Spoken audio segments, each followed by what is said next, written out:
I don't know if I really... We'll do this. So this way... There we go. We'll go this way so people have something to look at. So, yeah, it's gonna be... Oh, God, the night vision on this... I'm using my laptop webcam. It sucks, I'm not gonna lie. The webcam that I had broke. It was really friggin' old to begin with. But yeah. I'm just gonna spend some time talking about what happened in the last 2 years. So, obviously, for people who followed a while back, I kind of dropped off the face of the earth at one point. This all started because I changed my meds for the multiple sclerosis. I went from Tysabri to Ocrevus, and I wanted to go on Ocrevus for the longest time. I'd been following it for years. It sounded like a dream medication for me. I wanted to get on it. My doctor at the time was pushing for me to get on it. My mother was pushing for me to get on it. My fiance was pushing me. Everybody wanted me on it. But it was my choice. And of course, the very first dose, it was a half dose, didn't go well. Second half dose, better.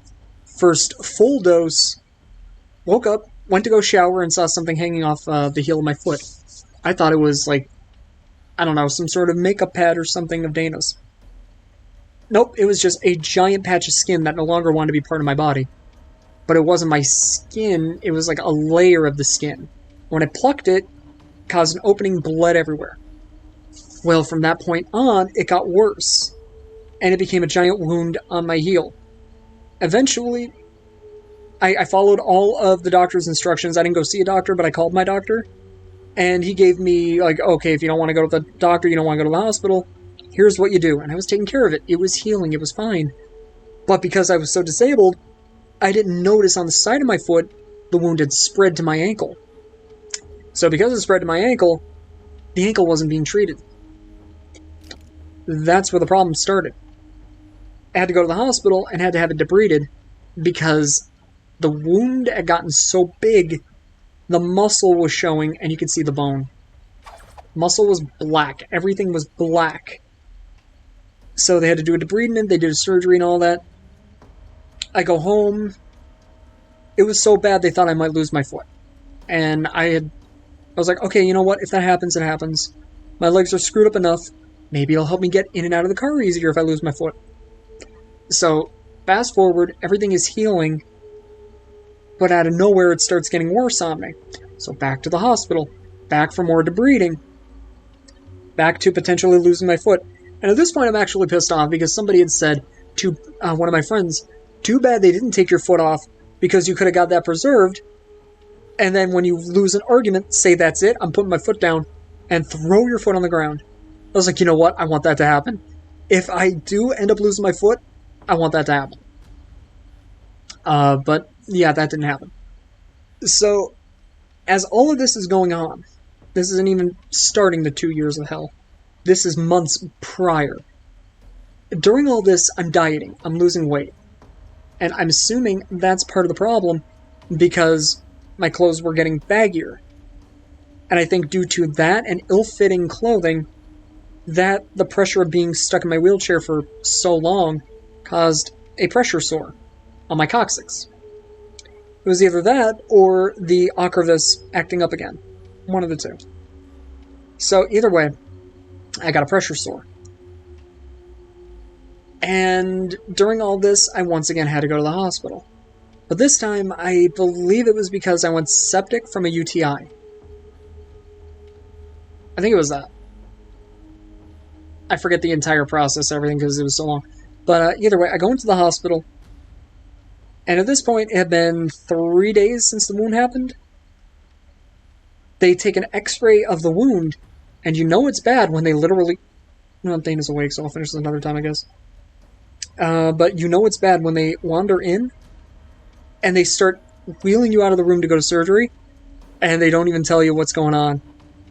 The guy is just nothing. He's just not even saying anything. He's just... Bed's just going to the operating room.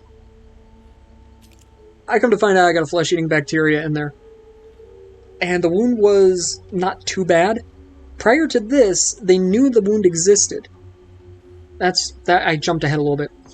I went in because of all that. The wound had just started, and the wound doctor at the hospital looked at it and said, "Oh, it's nothing. He'll be fine." It was a week after I got home, a week or two after I got home, that it got worse. Then I went back to the hospital because I was sick. It was the flesh-eating bacteria that caused the sickness. That's how they caught it. Excuse me, I jumped ahead a little bit. And then, yeah, they did the surgery. It went from, it was about 3 deep, 3.5. They had to go all the way down to the bone to get it, so it was a 7. And when I say all the way down to the bone, I mean literally my bone was sticking out. So fun there. Thanks to that wound doctor for not treating it. I left off with all the wounds and everything on my heel, on my ankle. Nearly lost my foot, and the flesh-eating bacteria. Like I was saying, when you go into the hospital, they take x-rays of a wound, and they don't even tell you they're taking you to the emergency room. They literally just come in, grab your bed, and move you. They just start taking you, and you're asking where am I going, and they won't even tell you. They won't even let you take your shit. You know it's bad. So yeah, flesh-eating bacteria, one of 100,000 cases I think I read in the past 10 years. So yeah, that happened. They had to debride the wound down to the bone, and it wound up being 7 deep. It took a good 1.5 years to heal, and there are reasons for this. Now, this is where I left off. Now begins my nursing home bullshit. So from there, I get sent over to Nursing Home 1. I'm not going to name these places. Nursing Home 1. I get put on... The place is one that I thought about going to when I lost my ability to walk last time, but they had no open beds. It was a relatively new facility. It's a 3-floor building. I'm like, okay, you know what? Let's try there. So they send me there. It starts off okay. The aides, the nursing aides, very nice, no problems. The nurses, they're okay. Yeah. But there was one nurse, I forget her name. I forget her name. It's gonna bother me now. She half-assed everything. And due to the progress of my multiple sclerosis, sometimes there would be issues with the bladder. So, because of the wounds, to avoid that, I got the good old catheter treatment. Well, this nurse half-assed the catheter treatments. They weren't done right half the time. And the one time, the very first time they put the catheter in, that she did it, it wasn't inserted all the way. So I'm laying there in excruciating pain from the bladder being filled. I'm hitting the button, and you know what? The nurse, she nuked a slice of pizza, and I had to wait 15, 20 minutes. It wasn't on her break. She just decided, I want a slice of pizza. Now, I am a fat person myself, but this fat fuck decided pizza over the wellness of a patient. If she was on break, if she was on lunch, cool. But there are other nurses on the floor. If I'm in that much pain, pull a nurse from another unit to cover. You can't not have a nurse available in case of emergencies. So she made me wait a good 20 minutes. Might have been longer. I don't know. I was in pain. For her to come in and look at me and go, oh, it's in fine. I don't know what the problem is. So another nurse had to come in. Oh, it wasn't put in all the way. That was the start of my hell. This nurse was such a blithering idiot. So they decide, because COVID and everything like that, they're closing off the top floor because they don't have enough people for it. Why bother keeping it open? Makes sense. They close the 3rd floor, they put me on the 2nd floor. 2nd floor is where the old folks are. I'm in long term. So they put me in long term with some random guy. Seemed nice at first, until he started blasting the damn TV, wouldn't put anything on but the heat, and started with the anti-Jewish sentiment. He would always go on about how the Jews stole his shoes. I'm not kidding, I wish I was making this up. They stole his wallet, They stole his shoes. I think they even stole his cat at some point, but even though he doesn't have a cat. And he would constantly just get in my face. He woke me up at one point to tell me about his eye surgery. I'm hocked up on pain meds. I'm dead-ass tired. He's got the TV blasting. I have my freaking headphones on, full blast, and I still cannot hear my shit. And he's waking me up to tell me about his eye surgery. And the Jews stealing his shoes. So, and that's not even the worst part. The worst part, he was a nudist. He liked walking around the place bare-ass naked and would splay himself on his bed facing me, move the curtain so that I would have to see out of the corner of my eye his tiny-ass package. And I was pleading with everybody, like, please, get me the hell out of here, I can't.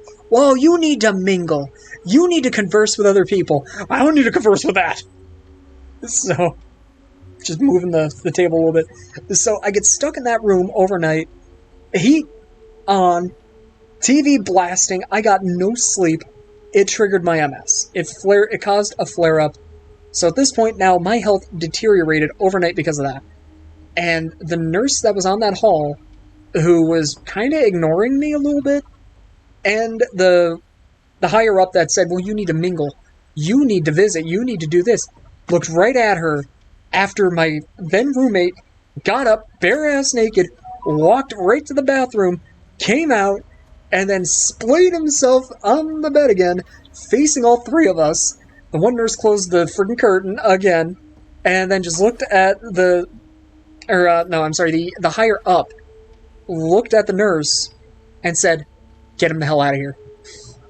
So they put me right back up to the third floor. The third floor was not closed. They just moved me for some fucked up reason. So they put me back up to the third floor, private accommodations again, perfectly fine. Third floor, I think at that point, was now being used for COVID issues. I can't think of the word off the top of my head. You had to be locked down, basically, COVID lockdown. So they put me in there for a couple of weeks. No, a week and a half, 2 weeks, about that, because they had no clue where to put me. And finally, they just put me in a room. I think that's actually my nurse. Hold on. Oh, she just canceled. Hold on.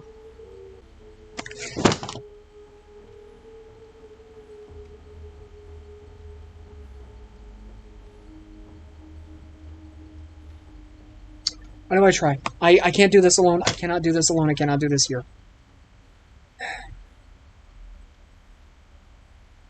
I'm sorry. I didn't mean to freak out like that. It's just one of those situations of... one step forward, 2 steps back. You know, it's...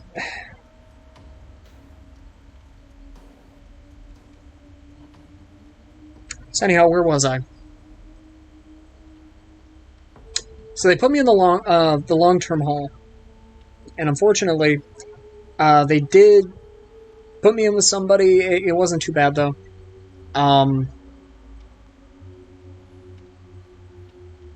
Yeah, it wasn't that big a problem, but... shit, now I lost my train of thought because of that.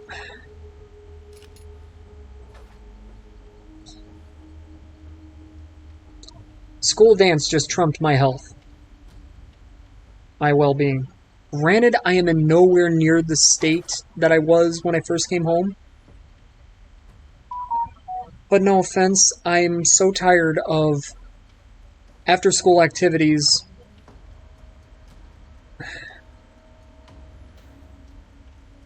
You know what, whatever, it is what it is. I'm not going to dwell on it. I'll get back to talking about this in a second. Yeah, I really could have used your help today, just to make sure I'm not getting worse. Alright, so anyhow, during all of that, the one nurse... There were 2 nurses. There was one nurse that was actually really helpful, and he was very adamant about a certain particular surgery. And the other nurse just wouldn't goddamn listen to me. She thought she knew better than me. because she is a nurse. And she even flat out said, "Oh, I know you have multiple sclerosis, but there are other people on this hall that have it. I know what they go through. I know how to deal with it." No, you don't. MS is subjective to every single person who has it. Every case is different. Just because Joe Schmo and Jane Doe down the hall have MS doesn't mean it's going to be the same shit that I'm suffering from. So she had this in her head that what she thought was right was the only course of action. And her thing was bowel movements. With multiple sclerosis, pardon me, with MS, it can cause issues of constipation. I'm not going to get into it, I'm not going to get gross. But let's just say, at that time, I was bedbound because of the wounds. I'm not moving around. I'm stationary. MS causes slow bowel production. She took that as this is an emergency because I went a few days without going. She called in for an x-ray. The x-ray showed, I don't know, she thought it was an intestinal blockage and rushed me to the hospital. The whole time I'm just pissed off because I know what's going on. I'm like, it's slow production. I get to the hospital. Why are you here? I explain everything. Does she not know? No, I guess she doesn't know MS causes that. And then I speak to the doctor. Well, why are you here? I explain the situation. Is she a fucking idiot? Yeah. She's not listening to me. They take x-rays. They're like, you are perfectly fine. There is no blockage. You just need a laxative. That's all you need. You don't even need a strong one. Like, I know. So I got to spend the night in the friggin' hospital because of that. I come back, my $1,500 laptop. Somebody decided to close the laptop lid while I was out. Oh, no, wait, no, I'm jumping ahead. That was the other location. So yeah, I stay there overnight because of that. I come back, and I'm at this point, I'm pissed. And I'm trying to tell her, like, this is what MS is. And she's just, by the books, she doesn't care. Her experience trumps my life experience. She knows MS, even though she doesn't have MS. Like that kind of thing. Because she treated a couple of people who had it. So, days go on. This smart son of a bitch lies to me and says, you have low vitamin D. Here's a vitamin D pill. You know what she did? Lied to me. Guess what that vitamin D pill was? Extra strength laxative. So I got to the point, because of this dumb bitch, and I'm going to use that word because, trust me, it gets worse. She hit me with 3 extra strength laxatives. If I rolled to my side, so I'm going to doctor appointments, they hit a bump, I'm done, I'm out. So I'm going to the doctor appointments, soaked in feces, embarrassed to hell. And it took me 2 weeks to realize, wait a minute, this isn't a vitamin D pill. I'm going through my pill cocktail that nursing facilities force upon people. I'm not kidding, they force, like, this giant cocktail of pills. I came home, I stopped taking, like, 90% of the damn pills. There's only 2. Yeah, 2. There's only 2 of the other ones that I take. And at this point, it's because of my age. Actually, no, make that 3. There's 1 for muscle spasms. Muscle relaxant. And that's because of the one surgery that I had. So, fast forward. I'm dealing with this moron who thinks she knows everything about MS. And eventually, I'm starting to have issues with the catheter. I keep pointing it out, and no nurse will do it. They will not take a look at it, they will not fix it. A month goes by, they take the catheter out, they put a new one in. Same issues happen. I'm essentially randomly having orgasms. Something ain't right here, but they refuse to acknowledge something's right. So, one thing that I had been talking about for life betterment was a suprapubic, which is just a catheter that goes in through the waist, and it's a surgery that has to be done. It's an in and out kind of thing. Alright. So, we make the appointment, I go for the surgery, doctor flat out tells me it's going to be an in and out kind of thing. When you wake up from surgery, you stay here an hour or 2, just make sure everything went alright, and we send you back. I wake up from surgery.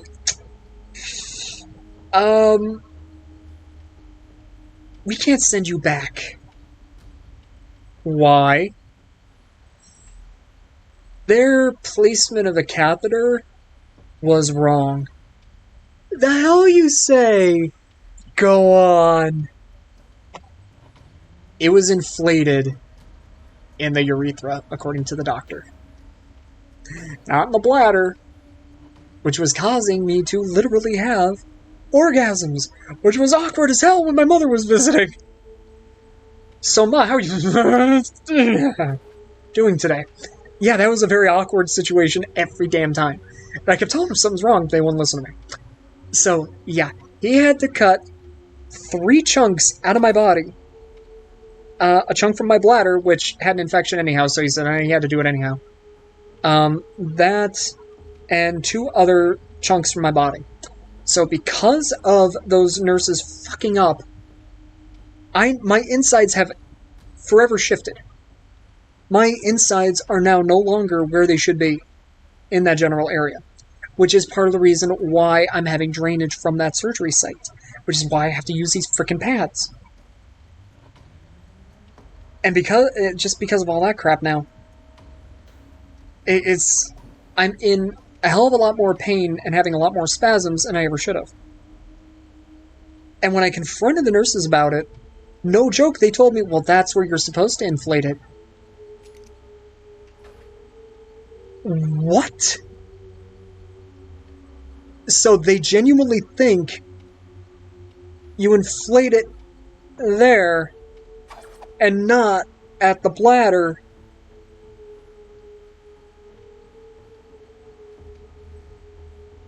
It gets worse. That nurse I told you about, I come back from the surgery. I have fucking staples.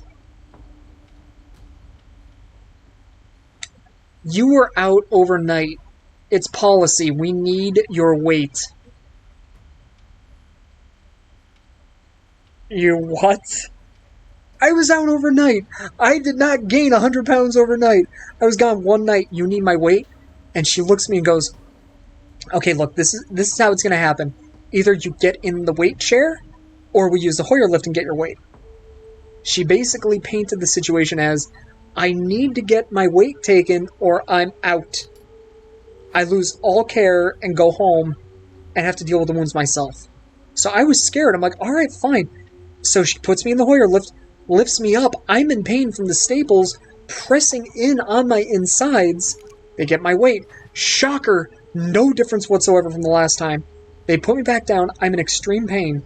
The next day, I file a complaint about that nurse, about what happened, because another nurse came in.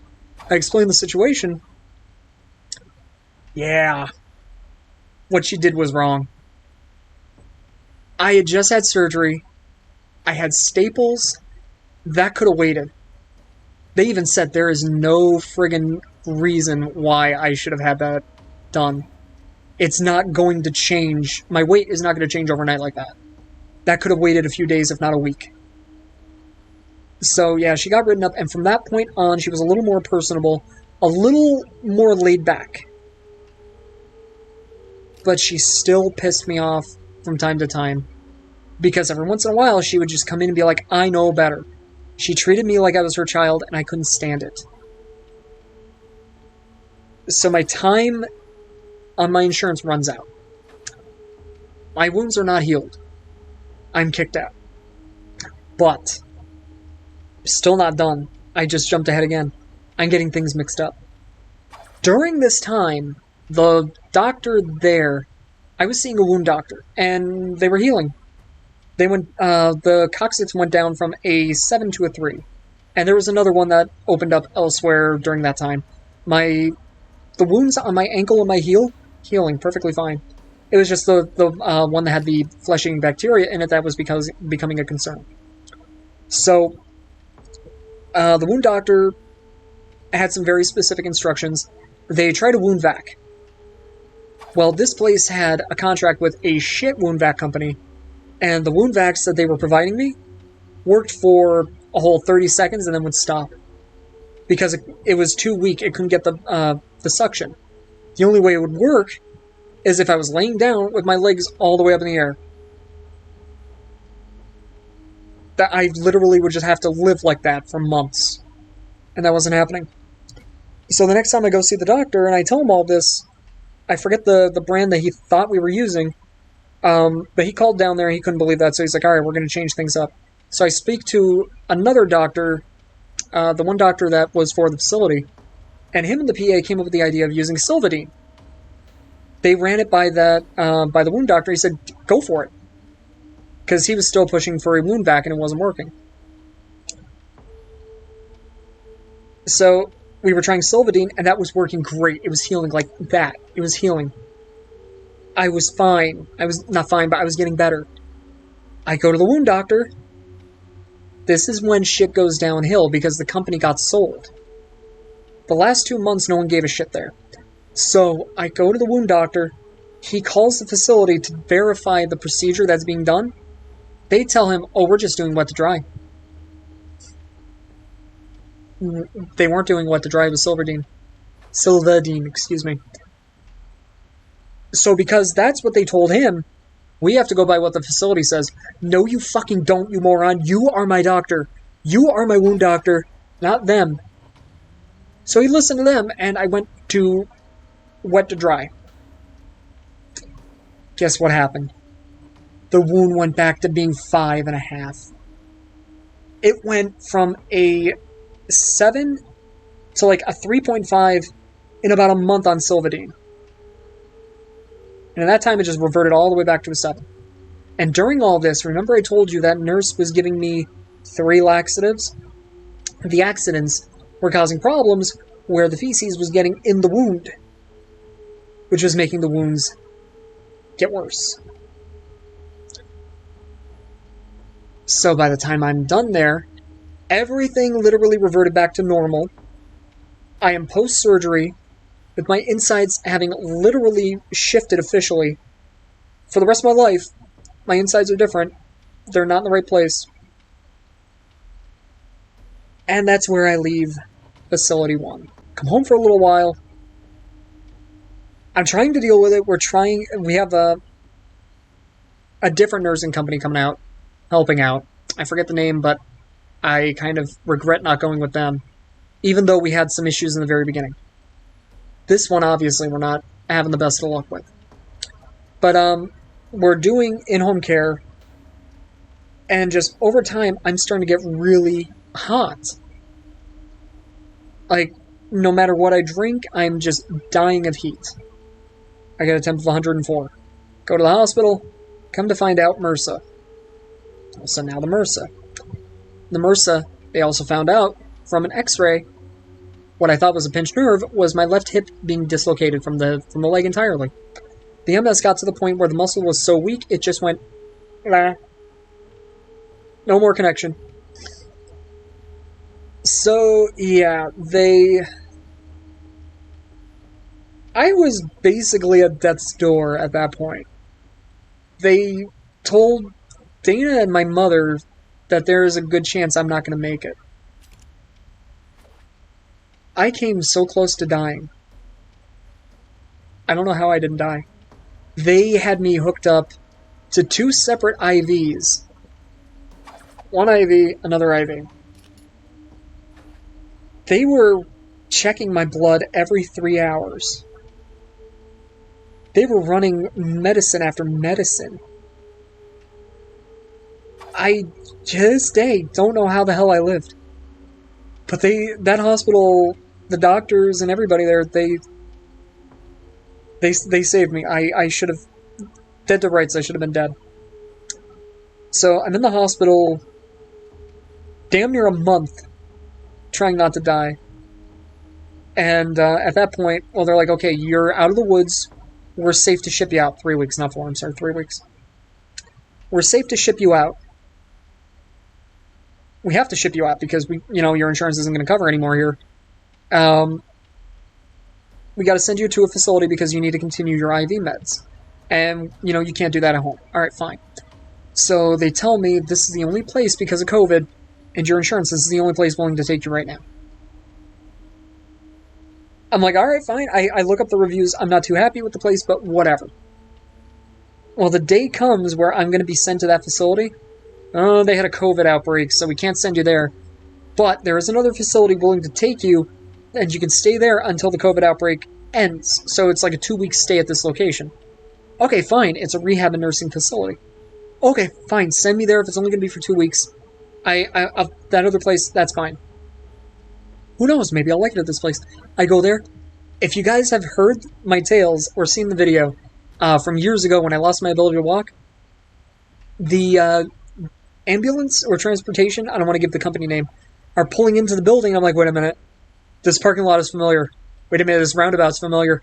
Motherfucker. It's the same building as last time, and Dana's awake now. So I'm going to have to finish this another time.